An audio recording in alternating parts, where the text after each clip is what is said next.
Nous ne nourrissons pas les figurants, dit ma sœur en faisant glisser un verre d'eau vers mon fils pendant que ses filles avaient des assiettes de homard. Ma mère ajouta, tu devrais savoir quelle est ta place. Je me contentai de sourire et je dis, compris. Quand le chef s'approcha de notre table, merci d'être ici avec moi aujourd'hui. J'espère que tu passes une merveilleuse journée où que tu sois. J'aimerais que tu partages en commentaire depuis quelle ville ou quel pays tu nous regardes et quelle heure il est chez toi. Maintenant, commençons notre histoire ensemble. Le téléphone vibra sur le plan de travail en granit de ma cuisine, un bourdonnement aigu et persistant qui coupa le silence bienvenu de mon appartement en fin de journée. Il était presque 21h, mon heure sacrée, l'heure où Tadeo était déjà dans sa chambre, probablement plongé dans un jeu vidéo, et où je pouvais enfin m'asseoir avec une tasse de tisane à la camomille et les rapports de clôture de mes 3 restaurants. C'était une routine. Ma drôle de façon de méditer. Regarder les chiffres, les stocks, les avis des clients, c'était comme lire le pouls des êtres vivants que j'avais créés à partir de rien. Sur l'écran, le nom, Sylvana, brillait d'une lumière presque fluorescente, un présage digital. Ma sœur. Un long soupir fatigué s'échappa de mes poumons. Je posai la tablette sur l'îlot de la cuisine et m'essuyai les mains inutilement sur un torchon. Un appel de Sylvana n'était jamais juste un appel, c'était toujours une convocation, un monologue, une évaluation non sollicitée de ma vie. Je fis glisser le doigt sur l'écran. « Allô » répondis-je, en m'efforçant d'injecter dans ma voix une légèreté que je ne ressentais pas. « Renata, petite sœur, je te dérange au milieu de quelque chose d'important. » La voix de Sylvana était un torrent de douceur artificielle, comme un édulcorant qui laisse un arrière-goût amer. C'était son ton, j'ai des nouvelles spectaculaires qui vont te faire te sentir petite. Je le connaissais trop bien. Salut, Sylvana. Non, pas du tout. Je finis juste quelques trucs du travail, répondis-je en restant vague. Pour elle, mon travail était un passe-temps pittoresque, une distraction de mon échec évident dans ce qui, selon sa vision du monde, est le plus important pour une femme, trouver un bon mari. Ah, très bien. Parce que tu dois entendre ça. Tu ne vas pas y croire. Sa voix monta d'une octave, vibrant d'une émotion contenue. Mes filles, mes petites génies, mes princesses Dahlia et Paloma, viennent de recevoir leur lettre d'admission pour le lycée du Tech. Les deux, Renata. Elles ont toutes les deux été prises dans le programme du baccalauréat international. Tu peux croire ce miracle? Je déborde de fierté. Je fermais les yeux très fort. Bien sûr. C'était ça. Le dernier bulletin des exploits de ces filles parfaites, conçu pour être admiré et, au passage, pour souligner l'abîme qu'elle percevait entre sa vie étincelante et mon existence modeste et laborieuse. Je forçai un sourire qu'elle ne pouvait pas voir, un étirement de muscles qui me paraissait artificiel. Ouah, Sylvana, quelle grande nouvelle. C'est merveilleux. Félicite-les beaucoup de ma part. Ce sont des filles très intelligentes. Je l'ai toujours dit. L'intelligente? Elles sont brillantes, corrigea-t-elle. Et pour fêter ça comme il faut, j'ai réservé une table dans ce nouveau lieu exclusif dont tout le monde parle. Ça s'appelle, attends que je regarde le message de Gonzalo. Corazon de Agave à Polanco. On dit qu'il est pratiquement impossible d'obtenir une réservation avec moins d'un mois d'avance, mais tu sais, ton beau-frère Gonzalo a des contacts partout. Un rire silencieux et amer bouillonna dans ma poitrine. Corazon de Agave, mon bijou de la couronne. Le restaurant auquel j'avais consacré les 3 dernières années de ma vie. Chaque goutte de sueur, chaque nuit blanche, chaque peso que j'avais économisé et réinvesti. Le lieu dont tout le concept, de la déco jusqu'au dernier plat du menu, était né dans ma tête. Le lieu où mon nom, Renata Fuentes, faisait loi. Ça a l'air charmant, réussis-je à dire, ma voix à peine un murmure. Ça l'est. Et bien sûr, toi et Tadeo devez venir. C'est une célébration de famille. Après tout, il n'y a pas de famille sans vous. Demain à 20h pile. Et je n'accepte pas de non comme réponse, hein. En plus, ce sera une bonne occasion pour que Tadeo s'inspire, pour qu'il voie de près ce qu'on peut accomplir avec de la dévotion et le soutien d'une bonne famille. Là était le coup final enveloppé de soi, l'allusion que mon fils, mon merveilleux Tadeo, manquait de certaines de ces choses. À cet instant précis, la voix de mon ex-mari, glacée et tranchante comme le jour où nous avons signé le divorce, résonna dans ma mémoire. Tu ne seras jamais rien sans moi, Renata. Tu es faible. Souviens-toi de mes mots quand tu seras seul et raté. Pendant des années, cette voix avait été le fantôme sous mon lit, et maintenant ma propre sœur, sans le savoir, lui redonnait vie. J'avalais le nœud formé dans ma gorge. J'avais 1000 excuses valables pour refuser. Mais je pensais à Tadeo, à ses 14 ans, à sa façon silencieuse d'observer le monde, à la manière dont il se sentait déjà comme un satellite dans l'orbite de ses cousines. Refuser l'invitation ne ferait qu'épaissir le mur que Sylvana et ma mère avaient construit autour de nous. Peut-être, juste peut-être, cette fois serait différente. Un espoir idiot. Je le savais, mais c'était l'espoir d'une mère. D'accord, Sylvana, dis-je, prenant une décision qui n'était ni pour elle ni pour moi, mais pour la fragile illusion au cœur de mon fils. Nous serons là. Merci d'avoir pensé à nous. Parfait. Je savais que tu dirais oui. Oh, et s'il te plaît, essaie de t'habiller convenablement, d'accord? L'endroit est très élégant. Je ne veux pas que tu te sentes déplacé. L'appel se termina.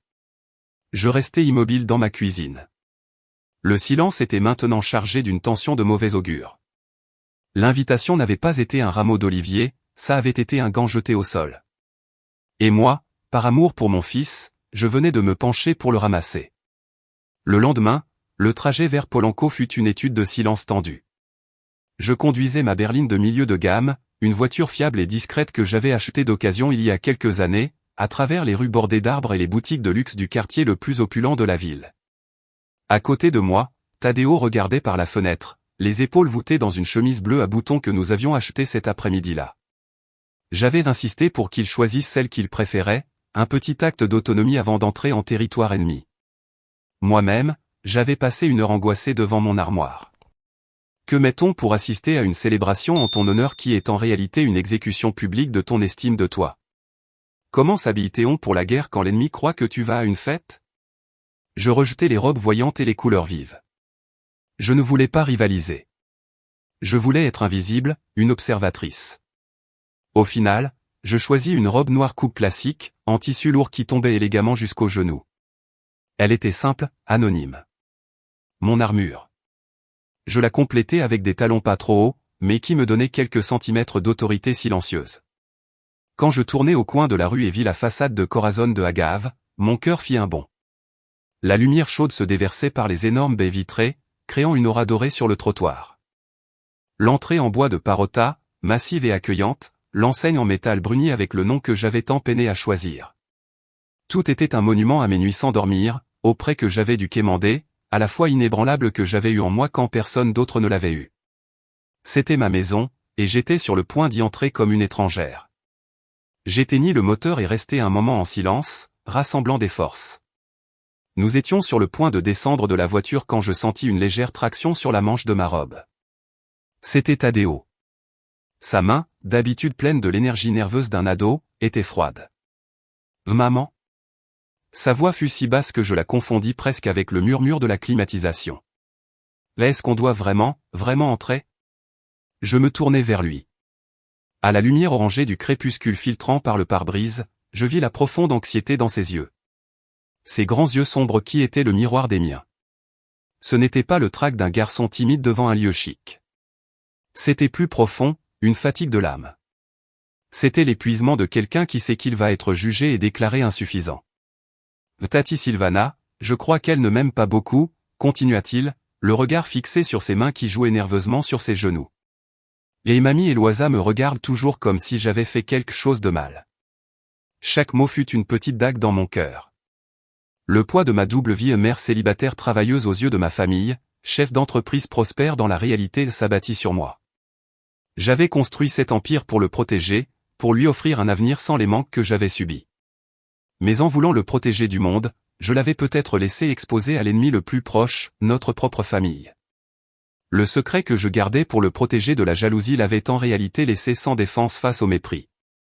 Je détachai ma ceinture et me tournai sur mon siège pour lui faire face. Je pris son visage entre mes mains, la peau douce de ses joues, une encre dans ma tempête intérieure.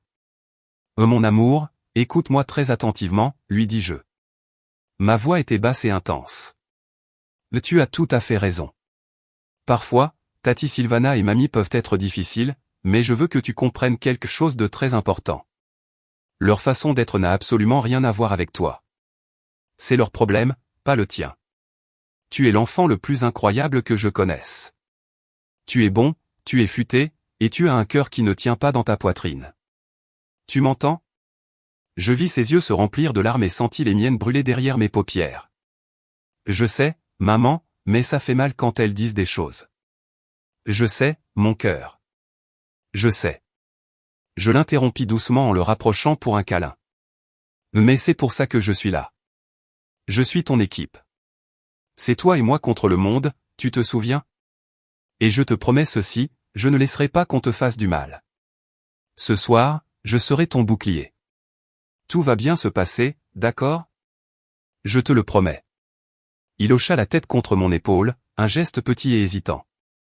Je déposai un baiser sur son front, un baiser qui essayait de lui transmettre toute la force et l'amour d'une lionne pour son petit. Mais tandis que nous sortions de la voiture et parcourions ces quelques mètres jusqu'à l'entrée illuminée, ces mots résonnaient dans ma tête. Tati Sylvana ne m'aime pas beaucoup. Et ma promesse, tout va bien se passer. Elle me paraissait fragile et désespérée, comme une formule chuchotée contre un ouragan qui approche. Je n'avais pas la moindre idée à quel point ces mots seraient prophétiques, ni de la façon brutale dont ma promesse allait voler en éclats. Je poussai la lourde porte en bois et nous entrâmes. Le changement fut instantané. Le bruit de la ville s'évanouit, remplacé par le murmure sophistiqué d'un restaurant en plein rythme. L'air sentait un mélange enivrant de maïs grillé, de piments fumés et du bois de mesquite que nous utilisions au grill. C'était l'odeur de mon succès. L'hôtesse, Daniela, une jeune femme brillante que j'avais embauchée 6 mois plus tôt, nous sourit chaleureusement. Bonsoir, bienvenue à Corazon 2. Elle s'arrêta à mi-phrase quand ses yeux croisèrent les miens. La reconnaissance fut instantanée, suivie d'une fraction de seconde de confusion. Elle était sur le point de dire mon nom, Madame Fuentes, mais un mouvement presque imperceptible de ma tête, une légère secousse, l'arrêta net. Daniela était intelligente. Elle comprit que ce soir-là je n'étais pas la propriétaire, j'étais une invitée, ou plutôt une actrice dans une pièce qui n'était pas la mienne. Son professionnalisme s'imposa aussitôt. « Vous avez une réservation ?» demanda-t-elle d'un ton parfaitement neutre. « Oui, au nom de Alba », répondis-je à voix basse. « Bien sûr, Madame de Alba et sa famille vous attendent, par ici, s'il vous plaît. » Elle nous guida à travers la salle principale. C'était un samedi soir et l'endroit vibrait d'énergie. Des couples en rendez-vous, des groupes d'amis qui fêtaient, des entrepreneurs qui concluaient des affaires. Chaque table, chaque chaise, chaque lampe en cuivre bruni suspendue au plafond, je les avais choisis. Nous passâmes près du bar, où un mixologue préparait un cocktail au mezcal avec fumée de romarin. Nous passâmes devant la cuisine ouverte, où je pouvais voir l'équipe du chef Aurelio bouger avec une précision chorégraphiée. Je sentis une pointe de fierté si intense qu'elle me fit mal, puis je la vis. La table était sans aucun doute la meilleure du restaurant, une banquette semi-circulaire en velours rouge profond, dans un coin douillet qui offrait une vue panoramique sur toute la salle et le jardin intérieur illuminé. Sylvana l'avait décrite comme une courtoisie due au contact de son mari. La vérité, c'était que cette table, la numéro 12, était toujours réservée pour mes visites imprévues ou pour les VIP les plus importants. J'avais dit à mon personnel que si ma sœur appelait, on la lui donne sans poser de questions. Un petit acte secret de générosité qu'elle brandissait maintenant comme un trophée de sa propre importance. Là, Sylvana, présidant la scène comme une impératrice. Elle portait une robe en soie fuchsia qui criait « Créateur » et un collier de diamants qui lançait des éclats agressifs. À ses côtés, ma mère, Eloisa, avec son habituelle expression de martyr, évaluant les autres clients avec désapprobation. Et les jumelles, Dahlia et Paloma, 16 ans, identiques dans leur beauté ennuyeuse et leur dédain pour tout ce qui les entoure, tapant frénétiquement sur leur téléphone dernier cri. Quand nous nous approchâmes, Sylvana leva les yeux. Son sourire se tendit presque imperceptiblement avant de s'élargir en un accueil théâtral. Renata. Tadeo. Enfin, vous voilà, s'exclama-t-elle d'un volume calculé pour attirer l'attention des tables voisines. On pensait que vous vous étiez perdu. Bonsoir à tous, dis-je en lui faisant un baiser dans l'air près de sa joue parfumée. Tadeo murmura un « bonsoir », presque inaudible. Je me penchai pour embrasser ma mère. Maman, quel plaisir de te voir. Elle tourna à peine la tête, m'offrant une joue froide comme le marbre. Vous avez 20 minutes de retard. Ce fut son seul salut. Eh bien, Renata. L'intervint Sylvana, son regard critique me parcourant de la tête aux pieds. Cette robe noire est étonnamment décente, presque élégante. Un grand effort pour une de tes journées de dur labeur. Merci, Sylvana. Toi, tu es exactement comme je m'y attendais, répondis-je avec une douceur qui, j'espérais, déguisait l'acidité. Les jumelles levèrent enfin les yeux de leurs écrans. Leurs regards, une version plus froide de ceux de leur mère, se posèrent sur Tadeo. Cette chemise est nouvelle, petit cousin, demanda Dahlia avec un petit rire qui n'atteignit pas ses yeux. On dirait qu'on te l'a prêtée. Elle te fait paraître plus grand, ajouta Paloma avec une fausse amabilité, avant que toutes deux ne retournent à la lumière brillante de leur téléphone, ayant relégué Tadeo au rang d'objet sans intérêt. Je vis mon fils se ratatiner visiblement. Il s'assied à côté de moi sur la banquette en velours, si collé que je pouvais sentir le tremblement de son corps. Je posai une main sur son genou sous la table, serrant doucement un code secret que nous avions depuis qu'il était petit et qui voulait dire « Je suis là, je te vois ». On est une équipe. La conversation, ou plutôt le monologue de Sylvana, commença aussitôt. Un torrent de mots sur les réussites de ses filles, les félicitations reçues, les plans pour un voyage de célébration en Europe. Ma mère l'écoutait avec adoration, ajoutant ses propres louanges. Nous étions invisibles, pas une famille partageant un dîner, mais le public captif de son spectacle. Assise au cœur de mon rêve, je ne m'étais jamais sentie plus étrangère, plus bannie. Le serveur, un jeune pronommé Adrian, nous apporta les menus. C'étaient de lourdes chemises en cuir embossées avec le logo de Corazon de agave, un cœur formé par 2 feuilles d'agave entrelacées gravées en cuivre, un design qui m'avait pris des semaines à perfectionner. Tandis que mes doigts caressaient le cuir familier, j'ouvris la carte. Les noms des plats, mes créations, mon histoire, sautèrent aux yeux. Molle noire cérémonielle des vallées centrales, poissons arrandéados au brasero de mesquite, cochon de lait confit dans la graisse de canard avec purée de patates douces rôties. Mais pendant que mes yeux parcouraient les mots, mon esprit quitta le présent et plongea dans les galeries de mon musée personnel, le musée de la douleur. La première vitrine s'illumina avec une scène de Noël d'il y a à peine un an. L'image était vive, la cuisine de Sylvana, impeccable et blanche, si différente de la mienne toujours remplie d'un chaos créatif.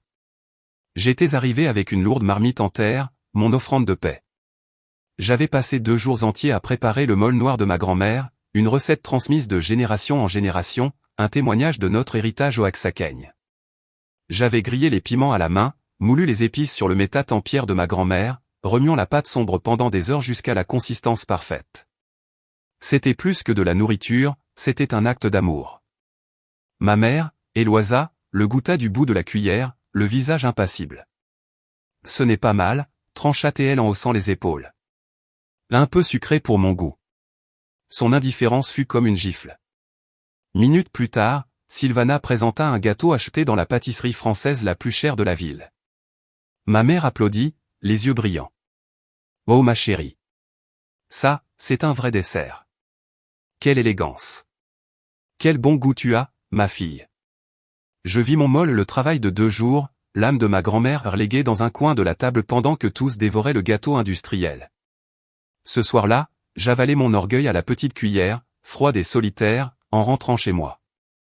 La deuxième salle était plus sombre, illuminée par la lumière fluorescente d'un hôpital. Tadeo, 7 ans, respirait avec difficulté sur un brancard aux urgences, son petit corps brûlant de fièvre à cause d'une pneumonie. J'étais seul, terrorisé et épuisé après 2 nuits sans dormir. Dans un moment de panique et de désespoir, j'appelai Sylvana. « S'il te plaît » la suppliai-je, la voix cassée par les sanglots contenus. « Tu peux venir ? Tu n'as rien à faire, juste être là. J'ai besoin de ma sœur. » Il y eut une pause au bout du fil, un silence qui me parut une éternité. « Oh, petite sœur, comme c'est horrible, dit-elle enfin. » Sa voix trempée d'une compassion si fausse qu'elle me souleva le cœur. « Mais justement aujourd'hui j'ai mon rendez-vous pour un soin facial alors au spa avec mes amis. J'ai déjà payé le forfait complet. C'est très cher. Je ne peux pas annuler, tu comprends, hein? Ce n'est sûrement pas si grave. Donne-lui une tisane de camomille, tu m'appelleras après pour me dire comment il va. » Et elle raccrocha. Je me souviens avoir regardé le téléphone, incrédule, pendant que mon fils toussait jusqu'à ne plus avoir de souffle à côté de moi.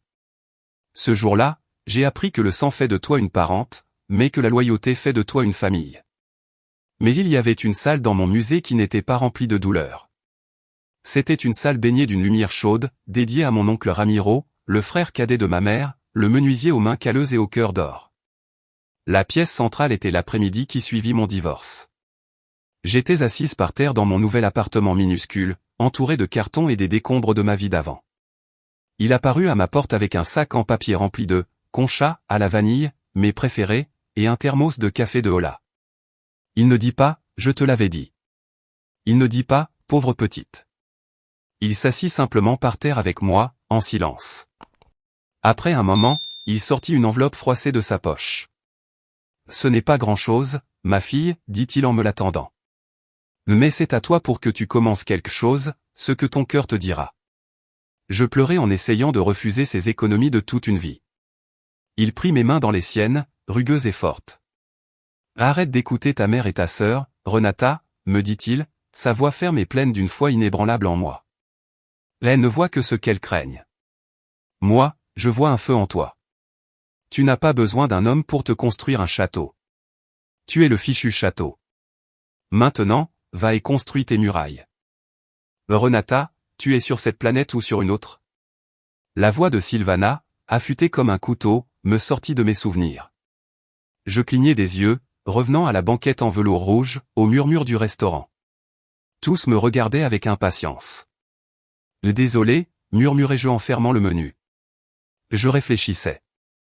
Et bien réfléchis plus vite, lâcha-t-elle. Le serveur attend. On va commander, là. Je refermai le menu en cuir. Le souvenir des mots de mon oncle ne m'apporta pas de tristesse, mais une étrange sensation de calme et de résolution. J'étais le château, et eux, sans le savoir, dînaient au cœur de ma forteresse. Oh bon, comme c'est une occasion extrêmement spéciale, je pense que ça mérite un vin tout aussi spécial, non, annonça Sylvana avec la grandiloquence d'une reine s'adressant à ses sujets. Elle fit un geste large, presque théâtral, au sommelier qui s'était matérialisé discrètement à ses côtés. C'était Matteo, un jeune passionné d'œnologie mexicaine que j'avais promu chef sommelier 3 mois plus tôt. Il me jeta un regard furtif et professionnel, sans la moindre marque de reconnaissance. Sylvana n'attendit l'avis de personne, prit la lourde carte des vins et la parcourut avec l'air d'une experte consommée, alors que je savais que son savoir se limitait à repérer les prix les plus élevés. Son doigt, orné d'une bague de diamants qui aurait pu payer le salaire de Matteo pendant 1 an, s'arrêta sur l'un des joyaux de ma cave.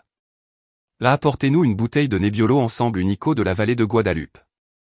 Millésime 2017, s'il vous plaît, j'ai entendu dire qu'il était exceptionnel, ordonna TL en prononçant le nom avec un accent affecté. Matteo hocha légèrement la tête. L'excellent choix, madame. Une de nos étiquettes les plus primées. Un vin au grand corps, des notes de fruits noirs, de cuir et de tabac. Je vous prépare ça tout de suite. C'est pour célébrer l'avenir brillant de mes filles, les futurs leaders de ce pays, proclama Sylvana assez fort pour que la table d'accent grave côté l'entende. Puis son regard se posa sur moi et son sourire s'aiguisa comme le bord d'un verre brisé. Et il faut savoir investir dans la qualité, Renata. Ça s'apprend avec le temps et l'expérience. On ne peut pas attendre l'excellence si on se contente de la médiocrité. L'allusion était aussi subtile qu'un coup de massue. Elle investissait dans ses filles, dans des vins à 5000 pesos la bouteille, dans un avenir brillant. Moi, par implication, je me contentais de la médiocrité dans ma vie, dans mon travail, dans mon fils. Matteo revint avec la bouteille et commença le rituel. Il présenta l'étiquette à Sylvana, qui acquiesça avec l'air connaisseur. Il déboucha la bouteille dans un chuchotement satisfaisant. Il décanta le vin dans une carafe en cristal, laissant le liquide rouge sombre respirer et libérer ses arômes complexes. C'était une danse élégante et précise que j'avais appris à mon personnel à apprécier. Il servit une petite quantité dans la coupe de Sylvana pour qu'elle goûte. Elle le fit tournoyer, le huma en fronçant le nez, prit une gorgée minuscule, gardant le vin en bouche un moment avant d'avaler. « Oui, il est parfait », déclara-t-elle comme si elle accordait son pardon à la bouteille. Matteo servit ensuite les autres. Il servit ma mère, puis moi. Ma coupe se remplit du vin que j'avais moi-même sélectionné lors d'un voyage dans la vallée de Guadalupe, un vin qui représentait l'excellence de ma terre. Cantinée, la serveuse au visage aimable, s'approcha de notre table avec son carnet, son sourire se dirigea instinctivement vers le plus jeune du groupe. Et pour le jeune, qu'aimerait-il boire? Avant que Tadeo ne puisse dire un mot, la voix de Sylvana trancha l'air, froide et autoritaire. Pour lui, un verre d'eau du robinet, ça ira. Pas besoin de faire des extravagances avec les enfants.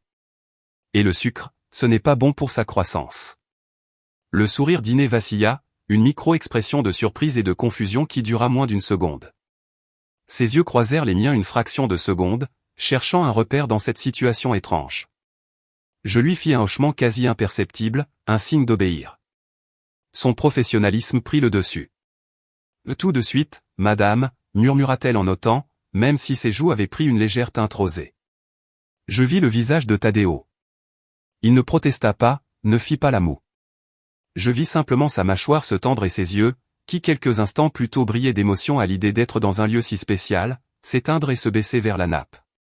C'était une petite blessure, une de plus, mais chacune laissait une cicatrice invisible. « Santé », dit Sylvana en levant sa coupe étincelante. À Dalia et Paloma, au succès, à savoir ce qu'on vaut et ne pas accepter moins. Je levai ma coupe, le liquide rouge et coûteux tourbillonnant à l'intérieur.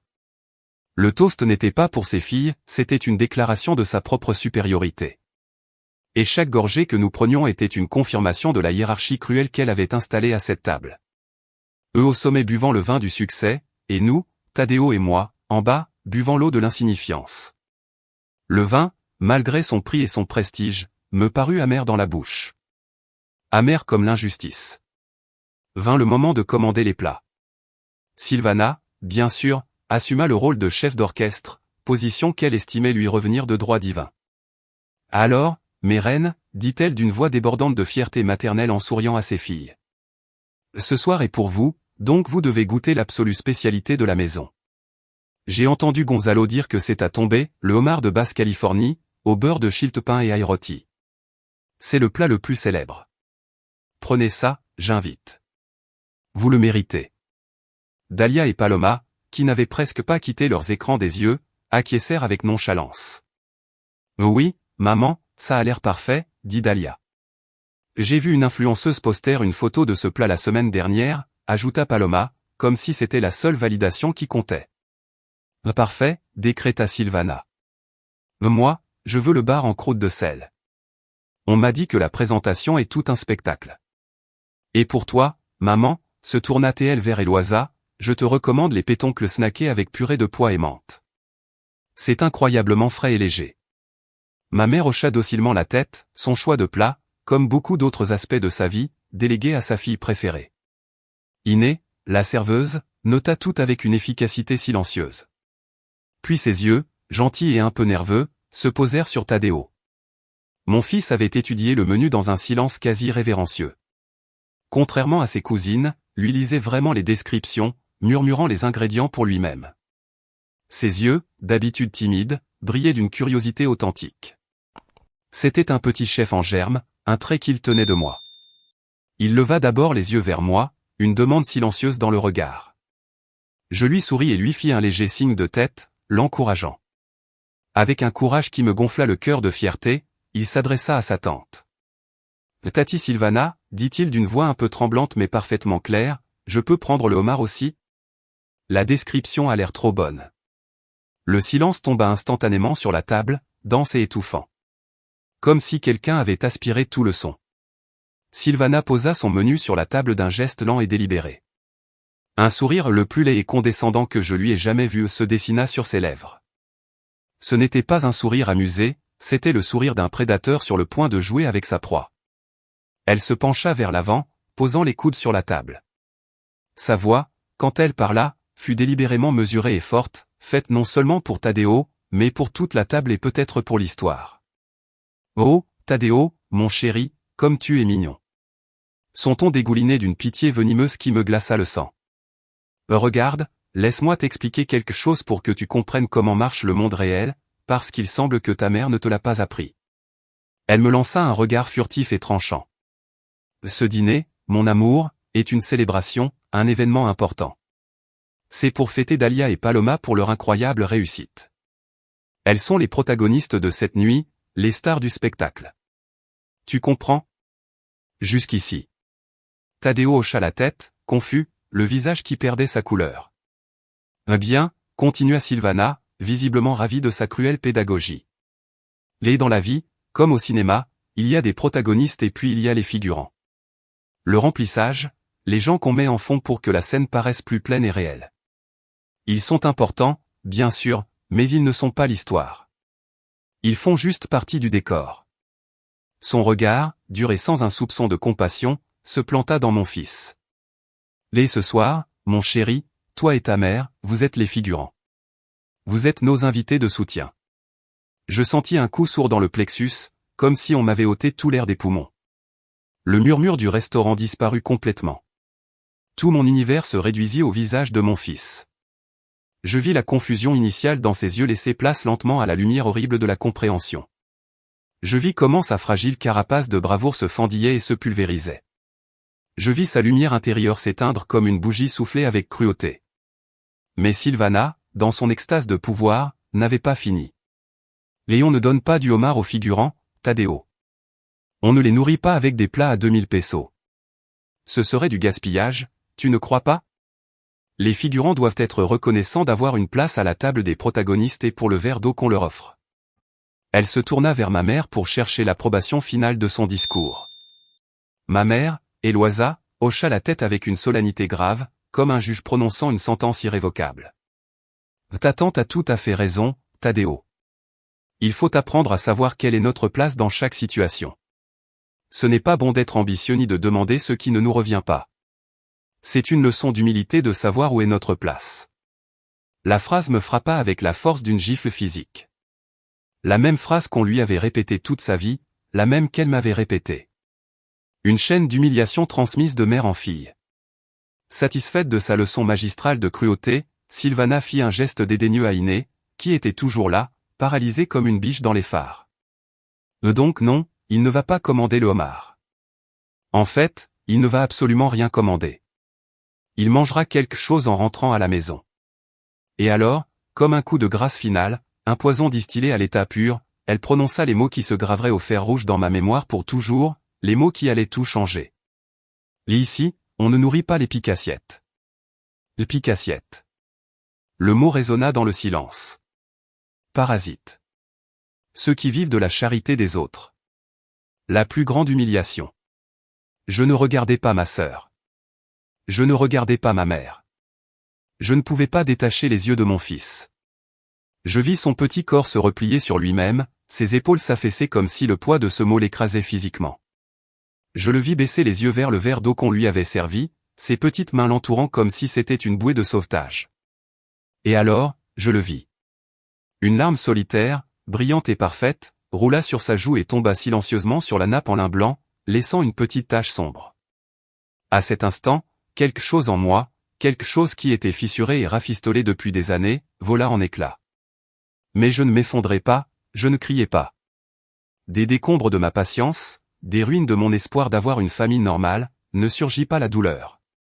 Surgit une fureur si froide, si pure et si aiguisée qu'une lame d'obsidienne. L'océan de tristesse n'avait pas seulement rempli ma poitrine, il avait gelé d'un coup. Et moi, je me tenais au centre d'un glacier avec une clarté mentale terrifiante. Ce n'était plus à propos de moi. Ce n'était plus à propos de chercher leur approbation. Il s'agissait de justice pour la larme silencieuse qui venait de tomber sur cette nappe.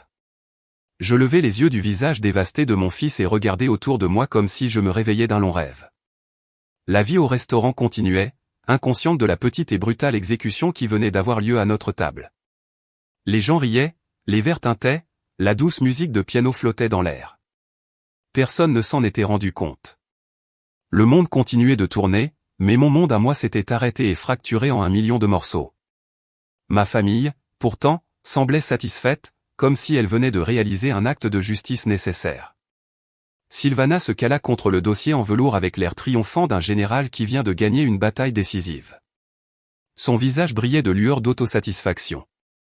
Ma mère acquiesça une dernière fois, une expression d'approbation sévère sur le visage, l'expression d'une matriarche qui a donné une leçon vitale. Mes nièces, Dahlia et Paloma, levèrent pour la première fois les yeux de leur téléphone en même temps. Elles regardèrent Tadeo, puis moi, et un petit sourire complice se dessina sur leurs lèvres avant qu'elles ne retournent à leurs écrans. Elles avaient bien appris la leçon de leur mère, la cruauté est une forme de pouvoir. Iné, la serveuse, était toujours là, paralysée.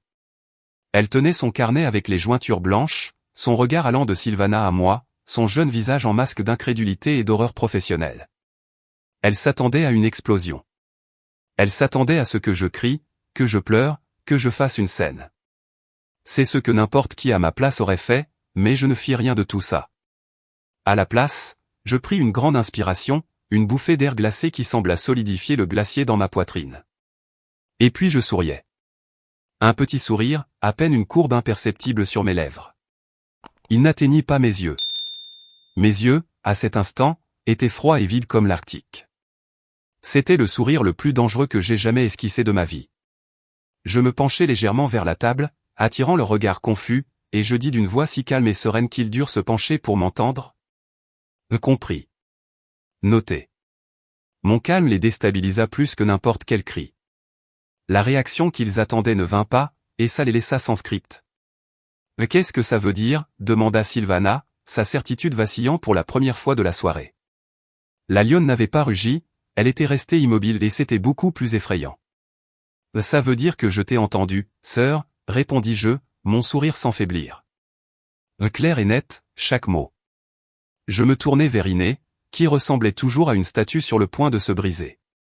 Vous pouvez vous retirer pour l'instant, Iné? On vous fera signe quand on sera prête à continuer. Merci. Elle hocha la tête presque avec gratitude et s'éloigna de notre table comme si elle fuyait un champ de mine. La nourriture arriva peu après. Les plats extravagants furent posés avec soin devant ma mère, ma sœur et mes nièces. Une assiette vide et un verre d'eau devant Tadeo. Et mon plat, le cochon de lait confit, peau croustillante et arôme céleste, fut posé devant moi. Je n'y touchais pas, je ne pouvais pas. Ce serait comme manger des cendres. Je devins observatrice. J'observais comme si je regardais un film, séparé de la scène par une vitre. J'observais mes nièces briser les carapaces rouges de leur homard, le craquement remplissant le silence gêné qui s'était installé. Je les vis tremper la chair blanche et tendre dans le beurre fondu et la porter à leur bouche avec des gémissements de plaisir, inconscientes ou indifférentes au drame qu'elles avaient vu. J'observais Tadeo. Il ne regardait pas la nourriture, il ne regardait personne. Il fixait son verre d'eau, ses petites mains l'entourant. Il prenait de petites gorgées méthodiques, comme si l'eau pouvait le remplir, comme si elle pouvait laver l'humiliation qui brûlait sur ses joues. Et pendant que j'observais, la décision se solidifia en moi. Elle cessa d'être une émotion viscérale pour devenir un plan froid et calculé. Je ne voulais plus leur reconnaissance, je ne voulais plus leur amour. Je voulais qu'ils apprennent, qu'ils comprennent d'une manière gravée à jamais dans leur mémoire, le poids et les conséquences de leurs mots. La leçon ne porterait pas sur l'argent ou le statut, mais sur la valeur. La valeur d'un enfant. Dans ma tête, j'entendis la voix de mon oncle Ramiro, aussi claire que s'il était assis à côté de moi. Tu es le fichu château, Renata. Maintenant, va et construis tes murailles. Et pour la première fois, je compris ce que cela signifiait vraiment. Les murailles ne servaient pas qu'à se protéger, elles servaient aussi à montrer ta force. Discrètement, sous la nappe de lin, je sortis mon téléphone. Mes doigts, fermés sans trembler, se déplacèrent vite sur l'écran. C'était un message court à mon directeur des opérations, Ravière, un homme loyal entre mille qui connaissait mon histoire. Ravière, situation familiale à la table 12. J'ai besoin que tu demandes au chef Aurelio de sortir saluer les clients dans 5 minutes. Qu'il commence par notre table. Dis-lui d'activer le protocole empereur. Je répète, protocole empereur. J'envoyai le message. Le point de non-retour. Je remis le téléphone dans mon sac et le fermai d'un clic satisfaisant. Je pris ma coupe d'eau et j'en bus une gorgée, imitant mon fils dans un acte silencieux de solidarité. Le calme avant la tempête. Sylvana me regarda, troublée par mon silence et mon étrange sourire. « Tu ne manges pas, Renata ? Ça va refroidir avec ce que ça doit coûter. » Ne t'inquiète pas, dis-je, mon sourire s'agrandissant d'un rien. J'attends le plat principal et je crois qu'il est sur le point d'arriver. Il passa exactement 4 minutes et 30 secondes. Je l'ai compté dans ma tête, synchronisant ma respiration avec l'aiguille des secondes. 4 minutes et demie où le seul son dans notre section fut le cliquetis métallique des couverts en argent sur la porcelaine et les compliments mielleux de ma mère pour la cuisine. Quel délice! Ça se voit la classe, Sylvana. Ça se voit la classe. Tadeo restait immobile, un petit monument à la douleur silencieuse. Moi, j'attendais simplement, sereine, comme on attend la montée de la marée. Puis, les portes battantes de la cuisine en cuivre martelé s'ouvrirent en grand. Ce ne fut pas un serveur avec un plateau qui sortit. Ce fut le chef Aurelio en personne. Aurelio n'était pas juste un chef, c'était une institution de la gastronomie mexicaine. Un homme robuste, descendant de cuisinières traditionnelles d'Oaxaca, avec une barbe grisonnante qui lui donnait un air de patriarche et un regard intense qui semblait pouvoir juger la qualité d'un ingrédient à 10 mètres. Il portait sa veste blanche impeccable et amidonnée, non pas comme un vêtement de travail, mais comme un uniforme de gala. À ses côtés, un pas légèrement derrière, marchait Ravière, mon directeur des opérations, un homme grand et mince en costume sombre parfaitement coupé, avec une expression de sérieux imperturbable. Ils ne se promenaient pas au hasard dans la salle. Ils avançaient avec la précision et le but d'une délégation diplomatique. À leur passage, les conversations diminuaient, les têtes se tournaient, les clients les suivaient du regard. Leur présence était magnétique. Et leur destination était sans équivoque, la table 12. Notre table. Sylvana faillit s'étrangler avec un morceau de bar. Ses yeux s'ouvrirent tout grands de joie et d'incrédulité. C'est le chef Aurelio, souffla-t-elle en saisissant le bras de ma mère. Il vient droit ici. Mon Dieu.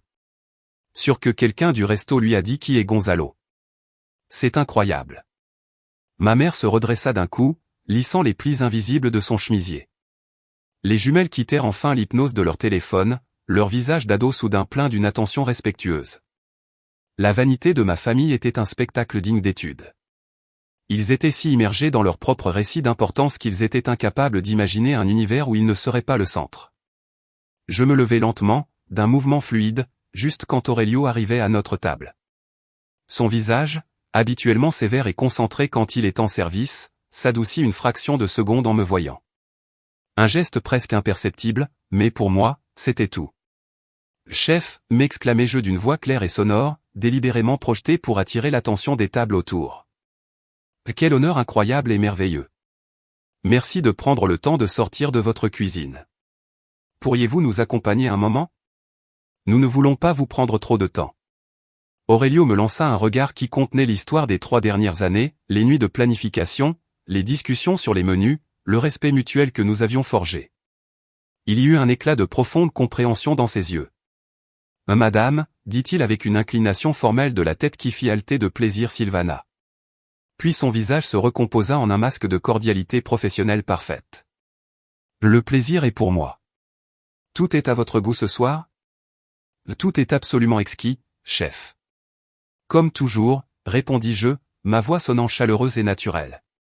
Mais je voulais profiter de cette occasion unique pour vous présenter officiellement ma famille. Un silence plein d'attente s'installa à la table. Sylvana paraissait sur le point de léviter de pure fierté. Elle se sentait validée, reconnue dans son statut. Chef Aurelio, commençai-je en bougeant la main avec la grâce d'une maîtresse de cérémonie, je vous présente ma mère, Madame Eloisa, ma sœur Sylvana et son mari, Monsieur de Alba, bien qu'il n'ait pas pu nous accompagner ce soir. Et mes charmantes et brillantes nièces Dalia et Paloma, les héroïnes de la soirée. Aurelio salua chacune avec un « Enchanté, mesdames, mesdemoiselles, poli ». Elles répondirent avec des sourires éblouissants et des compliments maladroits sur la nourriture. Et je poursuivis, ma voix baissant un peu, devenant plus douce et intime. Ce jeune homme ici, ce monsieur, est la personne la plus importante de ma vie. C'est mon fils, Taddeo. Aurelio se tourna vers Taddeo. Au lieu d'un salut rapide, il s'inclina légèrement depuis la taille, un geste de respect normalement réservé aux dignitaires. « Jeune Taddeo », dit-il de sa voix grave et chaleureuse, résonnant doucement, « c'est un vrai et absolu plaisir de vous rencontrer enfin. » Ce fut la première fois de toute la soirée et peut-être depuis des années que quelqu'un hors de notre petit monde de 12 s'adressait à mon fils avec autant de dignité. Je vis Taddeo lever les yeux, surpris, les joues rouges, et intimide, également, « Monsieur » sortit de ses lèvres. À ce moment, je sus qu'il n'y avait plus de retour en arrière. Le juge était arrivé au tribunal et le procès allait commencer. Avec l'attention de toute la table et de plusieurs tables voisines qui observaient maintenant avec une curiosité discrète, je me tournai vers ma famille.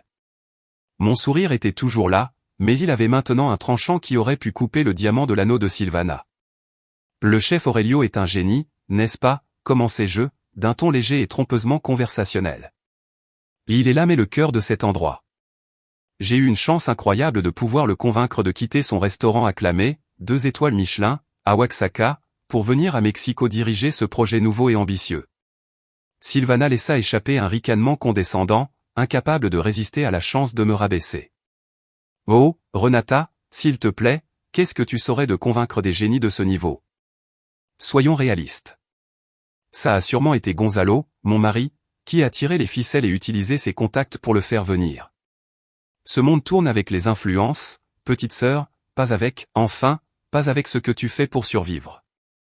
Tu as raison sur une chose, Sylvana, répondis-je en la regardant droit dans les yeux sans ciller. Ça, c'est d'un autre niveau. C'est mon niveau. Je marquai une pause dramatique, laissant la confusion commencer à troubler son expression triomphante. Tu vois, je n'ai pas seulement eu la chance de convaincre le chef, et je n'ai certainement pas eu besoin des influences de ton mari. Je me tournai vers Aurelio, qui observait la scène avec impassibilité. Chef, seriez-vous assez aimable pour clarifier à ma famille quelle est exactement ma relation avec ce prestigieux établissement? Je crois qu'il y a une petite confusion. Aurelio, parfait et loyal acteur dans ma pièce, se redressa à sa pleine hauteur. Sa voix, quand il parla, ne fut pas celle d'un chef, mais celle d'un PDG présentant un rapport annuel. Elle résonna d'une autorité calme et indiscutable. Avec grand plaisir, mesdames, commença-t-il, son regard passant sur ma mère et ma sœur. Cette femme, que vous avez le privilège d'appeler famille, est Madame Renata Fuentes. Elle est la fondatrice, propriétaire et présidente exécutive du groupe culinaire Sol. Il fit un geste ample et élégant englobant tout le restaurant. Un groupe qui est propriétaire absolu et unique de Corazon de Agave, ainsi que de 2 autres restaurants de haute cuisine dans cette ville, Mar de Cortés dans la Roma et Tierra Mestiza dans le centre historique. Je ne travaille pas avec Madame Fuentes. J'ai l'immense honneur de travailler pour elle. Elle est ma patronne, ma mentor et la visionnaire derrière tout ceci. Le silence qui suivit fut si profond, si absolu, que je crois avoir entendu le bourdonnement de l'électricité dans les lampes en cuivre. Les sourires se figèrent et se brisèrent sur les visages de Sylvana et de ma mère, comme des masques de porcelaine tombant au sol. Les fourchettes s'arrêtèrent à mi-chemin de leurs bouches ouvertes. Je vis la couleur déserter complètement le visage de Sylvana, la laissant d'une pâleur maladive. Ma mère ouvrit et ferma la bouche plusieurs fois, comme un poisson hors de l'eau, sans qu'aucun son n'en sorte. Mais, comment, chuchota finalement Sylvana, sa voix un croassement méconnaissable, l'ombre de son ton autoritaire d'avant. Comment, répétai-je, savourant le mot pour le lui renvoyer. Tu veux savoir comment, Sylvana? Avec du travail. Avec le genre de travail dont tu t'es toujours moqué. Avec le genre de travail qui te salissait les mains de designer. Ma voix se durcit, chaque mot un coup de marteau dans le cercueil. Ça s'obtient en me levant à 4 heures du matin pour aller au marché de la Viga négocier directement avec les pêcheurs. Ça s'obtient en récurant des casseroles et des sols dans ma première fonda jusqu'à ce que mes mains saignent. Ça s'obtient en étudiant la finance et la gestion le soir, en ligne, quand Tadeo finissait par s'endormir. Ça s'obtient en sacrifiant vacances, fêtes et week-ends pendant 10 ans pendant que toi tu allais faire du shopping, au spa et déjeuner avec tes amis. Je me penchai sur la table, ma voix baissant en un sifflement intense. Alors, quand tu as dit avec tant de mépris ici on ne nourrit pas les piques-assiettes, tu ne le disais pas à une pauvresse dans un restaurant cher. Tu le disais à la propriétaire du restaurant. Et quand tu as refusé un plat de nourriture à mon fils, quand tu l'as traité de figurant, tu ne l'as pas refusé à un petit personne. Tu l'as refusé à l'héritier de tout ça. Je me tournai vers Tadeo, qui me regardait les yeux écarquillés, mélange de stupeur, de choc et d'une compréhension naissante sur son visage. Je lui caressai les cheveux, un geste d'ancrage au milieu de l'ouragan. Puis je fis face à ma sœur de nouveau, ma voix désormais glaciale comme la glace. Tu n'as pas obtenu cette table grâce au contact de ton mari, Sylvana. Tu l'as parce que j'ai personnellement dit à mon équipe que quand tu appellerais pour réserver, on te donne la meilleure table disponible, la table 12. Je voulais, pour une fois, te faire plaisir. Je voulais, dans mon stupide et interminable besoin d'approbation, que tu sois fier de moi, même pour quelque chose que tu croyais avoir obtenu toi-même. Comme je me trompais. La sentence avait été prononcée, et à l'expression de leur visage, je sus que le verdict était « coupable », sans possibilité d'appel. Au milieu du champ de bataille silencieux et dévasté qu'était notre table, je me tournai de nouveau vers le chef Aurelio. Ma voix, qui avait été une arme d'acier affûtée, changea de registre. C'était maintenant la voix de la maîtresse de maison, la voix de l'autorité calme et absolue. Chef, mon fils va dîner maintenant, annonçai-je, et les mots restèrent suspendus dans l'air, chargés de sens. Le regard d'Aurelio croisa le mien et je vis un sourire presque imperceptible, un éclat d'approbation au coin de ses lèvres. Il comprenait. Ce n'était pas juste commander un plat, c'était un acte de restauration. Je me penchai vers Taddeo, qui me regardait toujours comme si des ailes m'avaient poussé. Je lui parlais doucement, juste pour lui. Taddeo, mon amour, qu'est-ce qui te ferait envie pour dîner? Tu peux demander ce que tu veux, absolument tout ce que tu veux du royaume entier. Il leva les yeux, les portant de mon visage à celui du chef imposant, puis de nouveau vers moi. Un chuchotement, à peine audible mais plein d'un désir tout neuf, sortit de ses lèvres, le homard. Je me redressai et regardai Aurelio. Tu as entendu le jeune, dis-je d'une voix claire et ferme.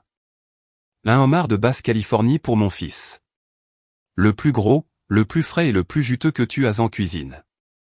Et je veux que tu l'accompagnes de purée de pommes de terre à l'huile de truffe blanche d'Alba et d'asperges bio grillées avec des copeaux de fromage cotija affiné.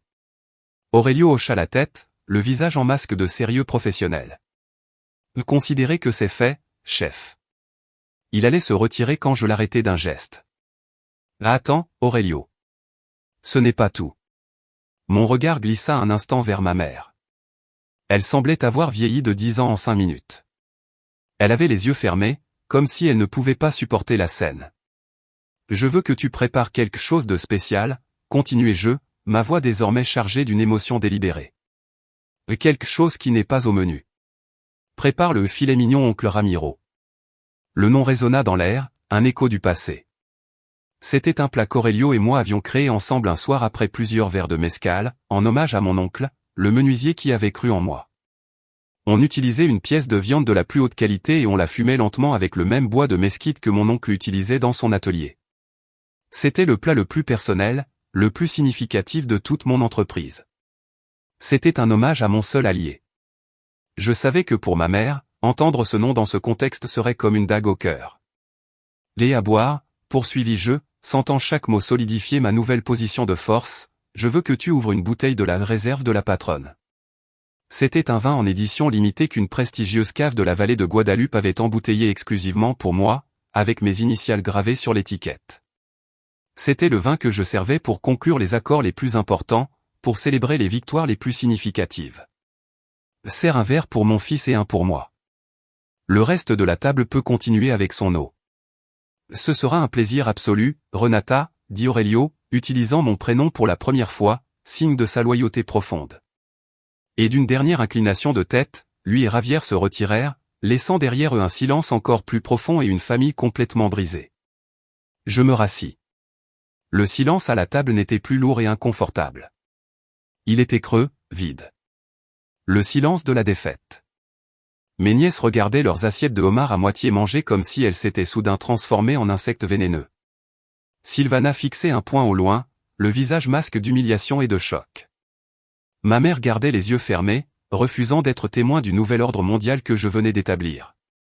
Le message était sans équivoque, ce n'était pas juste un repas, c'était un réajustement tectonique du pouvoir familial. C'était la revendication de mon histoire, de mon travail, de mon héritage. Et mon fils le figurant, le pique-assiette était sur le point de savourer le banquet de la justice. Nous n'attendîmes pas que le plat de Taddeo arrive à cette table. L'air était trop empoisonné, trop chargé des fantômes d'années de mépris et de l'âpre réalité de l'humiliation présente. Rester une minute de plus aurait été un acte de cruauté inutile, même pour moi. Je me levai une seconde fois, et cette fois, le mouvement sembla définitif. Le tissu de ma robe noire chuchota dans le silence, comme le son d'un drapeau hissé. Taddeo, prends tes affaires. On change de table, dis-je d'une voix douce qui contrastait volontairement avec la tempête que j'avais déclenchée. Il me regarda, confus une seconde, puis la compréhension remplit ses yeux. Il obéit aussitôt, sans hésiter, récupérant son téléphone sur la table. Quoi? Où allez-vous? La voix de Sylvana fut un croassement désespéré, le son de quelqu'un qui voit le contrôle lui glisser des mains. Vous ne pouvez pas partir comme ça. J'appelai Iné d'un signe presque imperceptible de la tête. Elle s'approcha, les yeux grands ouverts, comme si elle assistait à un événement historique. Linné, s'il vous plaît, dis-je avec un calme professionnel, préparez notre table privée dans le salon Waxaka. Transférez la commande de mon fils dès qu'elle est prête. Ah, et s'il vous plaît, apportez l'addition de cette table à Madame de Alba. Je pointai Sylvana d'un mouvement délibéré du menton. On dirait que la célébration est terminée. Madame a invité ce soir, donc Madame paie. La panique réelle, brute et sans phare, explosa enfin dans les yeux de ma sœur. Elle se leva d'un bond, jetant sa serviette de lin sur l'assiette à moitié mangée. Mais tu ne peux pas me faire ça, Renata. Attends. Sa voix monta, attirant, cette fois sans détour, l'attention de tout le restaurant. Mais tu ne peux pas nous laisser avec une addition pareille. Ça doit être une fortune. Je ris. Un rire court, sec, totalement dépourvu de joie. C'était le son de la justice. Laisse-moi faire un petit calcul pour toi, petite sœur. La bouteille de Nebbiolo, 5000 pesos. 2 plats de homard, 4000. Ton bar en croûte de sel, 850. Les pétoncles de maman, 700. Les entrées que vous avez prises, disons. 1100. En ajoutant services et taxes, oui, tu en as pour 12 000 ou 13 000 pesos, à peu près. Je la fixai. Le prix d'être la protagoniste, je suppose. Je n'ai pas autant d'argent sur moi. Balbutia-t-elle, son visage passant du blanc au rouge puis au blanc, en succession rapide de honte. J'ai supposé que. Tu as supposé, Sylvana, la coupai-je, ma voix tombant à un sifflement dangereux. Tu as supposé que la sœur pauvrette et ratée, la pique-assiette, paierait magiquement l'addition dans un restaurant qu'elle ne pouvait évidemment pas se permettre. Ou tu as supposé que moi, la propriétaire, couvrirais tes dépenses et ton arrogance après que tu as traité mon fils de figurant et que tu l'as condamné à boire de l'eau dans ma propre maison. Je m'approchai d'elle, envahissant son espace personnel jusqu'à ce qu'elle doive reculer d'un pas. Dommage que tes suppositions soient fausses. Tu as établi les règles du jeu ce soir, Sylvana. Les protagonistes célèbres. Les figurants restent à l'écart. Eh bien, célèbre. Paie ta célébration. Je pris la main de Tadeo, une main qui ne tremblait plus. On y va, mon amour. Notre vrai festin nous attend. Renata, s'il te plaît, cria-t-elle, sa voix maintenant teintée d'une hystérie qui la rendait pathétique.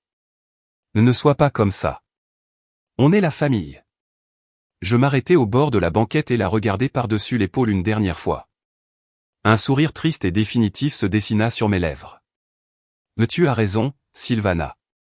On est la famille, et ce soir tu m'as appris une leçon très précieuse sur ce que ça signifie.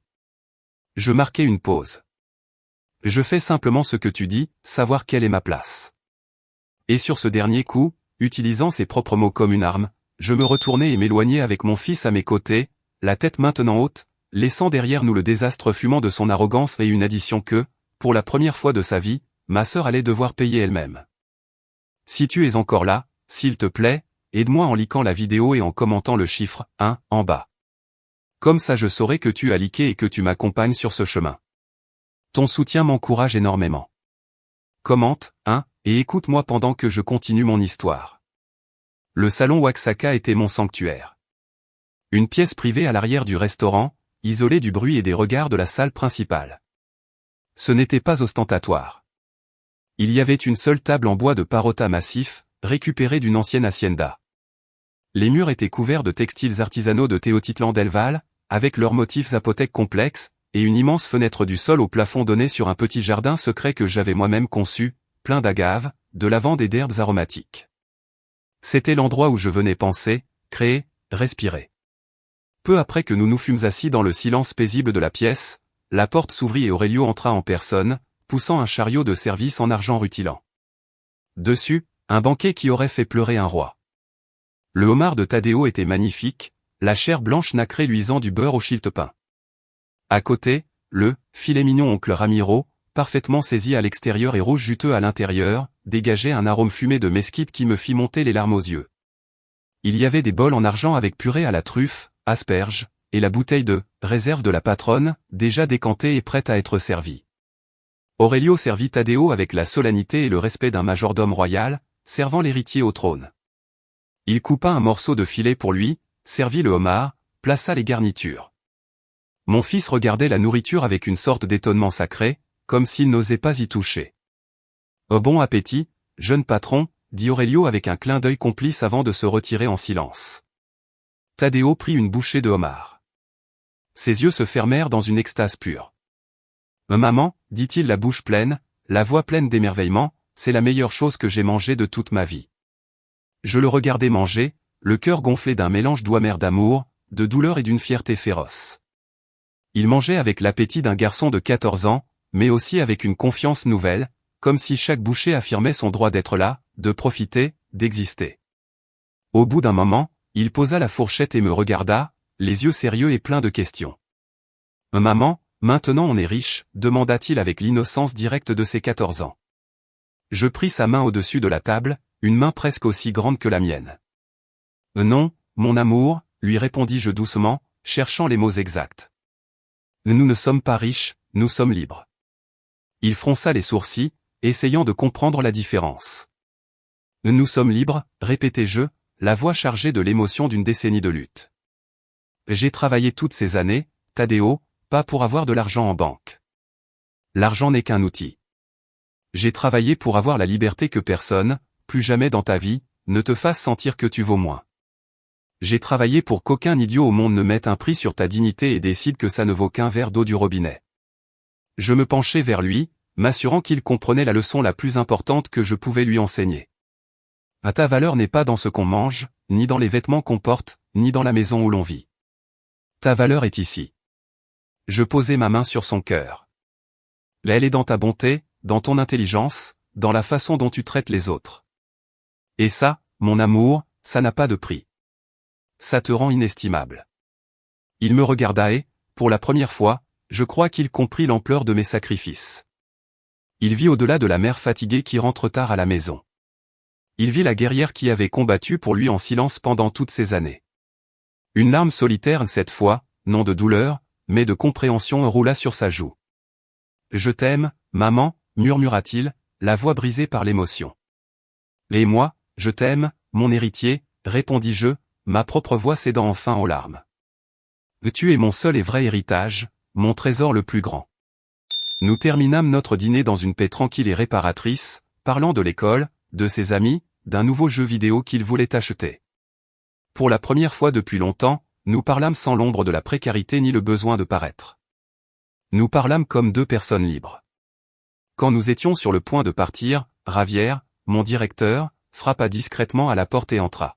« Madame Fuentes, juste pour vous informer, dit-il à voix basse, l'addition de la table 12 a été payée en totalité.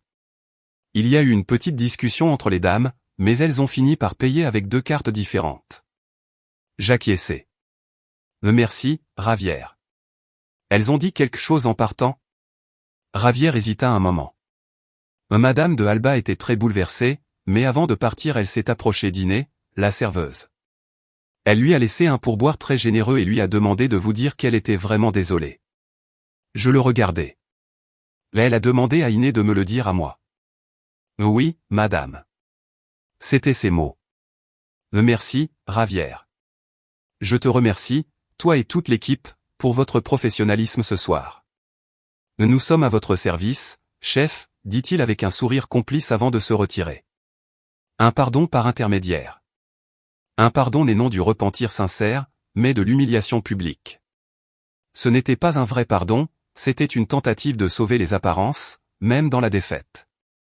Pendant que je conduisais vers la maison par les rues silencieuses de la ville, Taddeo dormant paisiblement sur le siège passager, je pensais à tout ce qui s'était passé. La colère s'était dissipée, laissant place à une clarté sereine et douce amère. Ce soir-là, ma famille avait appris une dure leçon sur les apparences et les réalités, sur le prix de l'arrogance. Mon fils avait appris qu'il était le protagoniste indiscutable de sa propre histoire, peu importe ce que disent les autres. Et moi, j'avais enfin fait la paix avec mes démons.